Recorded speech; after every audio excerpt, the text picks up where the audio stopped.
racially, but not economically. And so there were opportunities for people to have, you know, a real vibrant community because, you know, so this guy, he was a reverend, you know, and you know, there were a doctor that lived over here, whatever, and then you had the little houses around where other people lived. So people had access to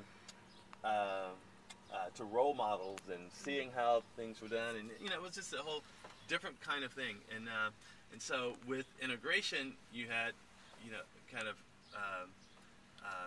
racial mobility, but then economically it became segregated, and economic segregation is much worse than racial segregation. And there was a support network, I suppose, then for those. Yeah. For those lower income ones, where, yeah. Tax increment refinance zones, right? And what that means is basically is that they can designate an area that they want to increase the value of the property, and they want to increase development. And what they do is they say for instance, if the taxes on that building there every year was $100, right? That was the amount of taxes. So when this tax increment refinance zone, we call them TIRZ, so I'll just say TIRZ. When a TIRZ is established, what it will do is it'll cap the taxes from that building at $100 that goes to the city. Because in theory, the $100 of taxes from that building goes to the city, and the city spends it however it needs to spend it.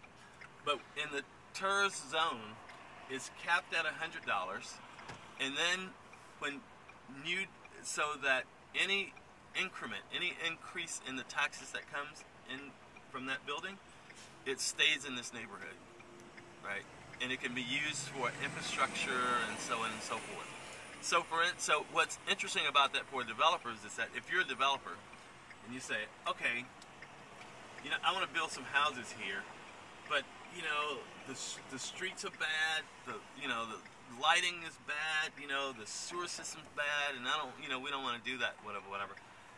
But if I know that if I invest here and all the taxes increasing above $100 and this building is going to go to fixing the infrastructure, then it's like having a good partner that's going to help my investment grow.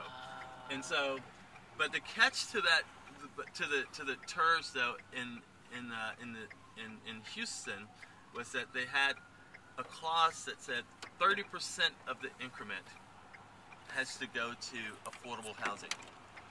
So if that building was capped at $100, you know, when it was started in say 2000, and then by 2005 it had gone up to, the tax on this building had gone up to $200, it means that $100 here in this neighborhood, right? But it also means that 30 of those dollars has to be spent on affordable housing. So that's the way that they try to justify that it's not just taking tax from the city to give to rich developers, it's also dealing with affordable housing. But the problem with that is that once you start, and once the TIRZ is set up and developers know it and they get interested in it, they start investing so fast and the taxes go up. So I mean, the investments go up so fast.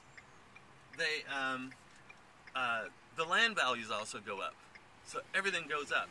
So then all of a sudden, it's not viable to buy land for affordable housing because it's too expensive.